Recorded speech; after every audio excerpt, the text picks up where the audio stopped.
तो इस वीडियो में हम समझेंगे समरूपता सिमिलरिटी के बारे में। पिछली वीडियो में हमने समझा था सर्वांग समता के बारे में, जिसका लिंक आपको इस वीडियो के डिस्क्रिप्शन में मिल जाएगा, आप वहां से जाकर देख सकते हैं। तो देखो नाम से क्या समझ में आता है, समरूपता मतलब रूप समान होना चाहिए, मतलब आकृति समान होनी चाहिए। आकार छोटा बड़ा हो चलेगा, लेकिन रूप जो है कि समान होना चाहिए। तो यहाँ पे हम लिखेंगे समान आकृति, लेकिन आकार समान जरूरी नहीं है। मतलब आकृति जो है कि समान होनी चाहिए, लेकिन आकार समान जरूरी नहीं है। ठीक है, अब इसको जैसे हम समझे त्रिभुज को ले लेते हैं। ठीक है, यहाँ पे हम लिख लेंगे, ठीक है, त्रिभुजों की समरूपता। ठीक है, अब त्रिभुज कब समरूप होंगे, जैसे यहाँ पे हम दो त्रिभुज बना लेते हैं,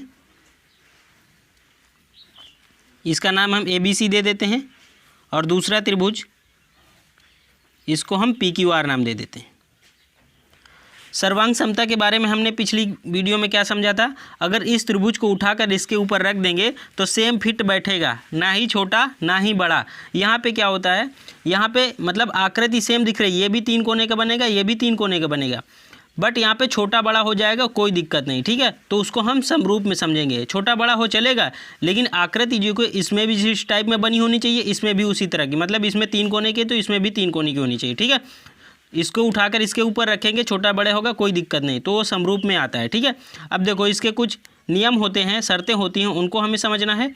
जैसे यहाँ पे फर्स्ट नियम होता है SSS, मतलब साइड साइड साइड, और दूसरा होता है एंगल एंगल एंगल, और तीसरा समझेंगे SAS। यहाँ पे तीनों साइड का रेशियो बराबर होना चाहिए। अब पिछली जो सर्वांग समता में हमने क्या समझा था, तीनों साइड बराबर होनी चाहिए। ठीक है, तो जो दोनों त्रिभुज हैं इनकी तीनों साइडों का जो रेशियो हो वो बराबर आना चाहिए, मतलब अनुपात बराबर आना चाहिए। और दूसरा क्या है, एंगल, मतलब दोनों त्रिभुज के एंगल बराबर होने चाहिए। तीनों जरूरी नहीं, यहाँ पे 2 एंगल बराबर होंगे तो भी समरूप होगा। ठीक है, क्योंकि जब 2 एंगल होते हैं तो हम तीसरा एंगल निकाल लेते हैं। त्रिभुज के तीनों कोणों का योग कितना होता है, 180।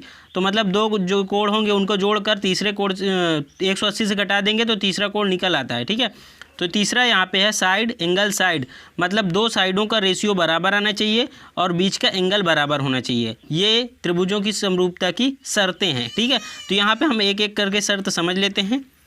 पहली शर्त क्या है, साइड साइड साइड, मतलब साइड साइड साइड। यहाँ पे 2 त्रिभुज हम बना लेते हैं, त्रिभुज ABC और एक त्रिभुज PQR कर लेते हैं। ठीक है, ABC, इसको हम PQR कर लेते हैं।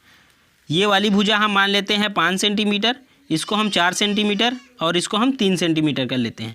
ये वाली 10 सेंटीमीटर, ये वाली 8 सेंटीमीटर और ये वाली 6 सेंटीमीटर। अब देखो इनके भुजाओं का अनुपात जो है कि बराबर है कि नहीं हम चेक करेंगे। तो यहाँ पे देखेंगे AB भुजा कितनी है, 5 सेंटीमीटर। तो यहाँ पर हम लिख लेंगे 5/, इसमें क्या है, इसमें PQ कितना है, 10, तो यहाँ पर 10 कर देंगे। संगत भुजाओं का अनुपात बराबर होना चाहिए। ठीक है, दोनों त्रिभुज की।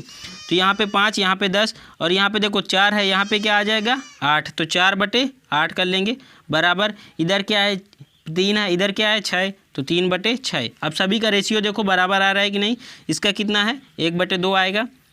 5 × 5 5 दूनी 10, ये 4 × 4 4 दूनी 8, तो कितना आ जाएगा, ये कटेगा। ठीक है, ये 1/2 ये भी आएगा, और ये कितना आएगा 1 और 1 दूनी 3 दूनी 6, तो यहाँ भी 1/2 आया। मतलब सभी का रेशियो बराबर आ रहा है, 1/2 1/2। तो ये दोनों त्रिभुज क्या होंगे, समरूप होंगे। तो यहाँ पे लिख सकते हैं हम त्रिभुज ABC समरूप है, ये समरूप का चिन्ह होता है, और PQR के। ठीक है, अब जैसे दूसरी से शर्त देखते हैं AAA।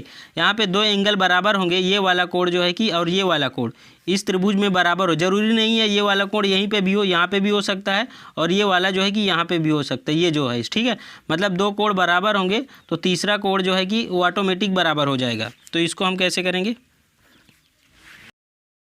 एंगल एंगल एंगल से, मतलब 2 एंगल रहेंगे तो भी त्रिभुज समरूप होंगे। ठीक है, इसको भी हम बना लेते हैं ABC इसको PQR कर लेते हैं, ठीक है। अब ये वाला कोण जो है कि मान लिया हमने 60 अंश है और ये वाला कोण 40 अंश है। इसमें हमने ये वाला कोण 60 अंश कर लिया और ये वाला कोण 40 अंश कर लिया। तो देखो दो कोण बराबर है दोनों त्रिभुज में, तो तीसरा कोण ऑटोमेटिक बराबर होगा, क्योंकि एक त्रिभुज, अगर एक त्रिभुज के दो कोण हमें पता है तो तीसरा कोण हम ऑटोमेटिक निकाल लेंगे, क्योंकि त्रिभुज के तीनों कोणों का योग कितना होता है 180। तो यहाँ वाला ये वाला कोण कितना हो जाएगा 80 हो जाएगा। देखो 60 40 कितना हो जाएगा 100 हो जाएगा, तो ये वाला 80 ही आएगा, क्योंकि तीनों का योग कितना होना चाहिए 180 होना चाहिए। तो ये वाला भी 80 होना चाहिए, ठीक है, ये भी 80 आएगा। तो तीसरा कोण ऑटोमेटिक पता हो जाएगा। तो यहाँ पे अगर एक एंगल मतलब डबल कोण बराबर होंगे तो भी हम समझेंगे त्रिभुज समरूप होंगे, ठीक है।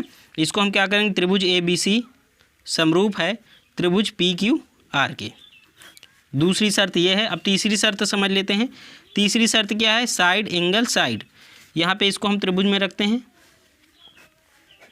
दो त्रिभुज हमने बना लिया, इसको हम ABC कर लेते हैं और इसको हम PQR कर लेते हैं, ठीक है।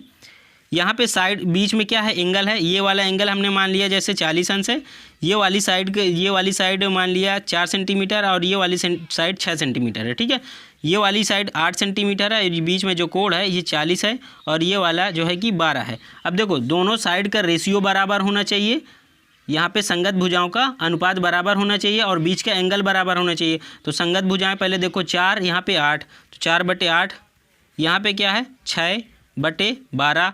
तो इनका अनुपात देखो बराबर है कि नहीं, 1/2 1/2 अनुपात बराबर है दोनों का ना, 1/2 1/2, और कोण भी बराबर है। तो ये दोनों त्रिभुज क्या होंगे, समरूप होंगे। तो लिख लेंगे ABC समरूप है त्रिभुज PQR के, ठीक है। तो ये समरूप के बारे में हमने समझ लिया है। वीडियो अच्छी लगी हो तो वीडियो को लाइक कर देना और चैनल को नहीं सब्सक्राइब किया है तो चैनल को सब्सक्राइब कर देना। Thank you.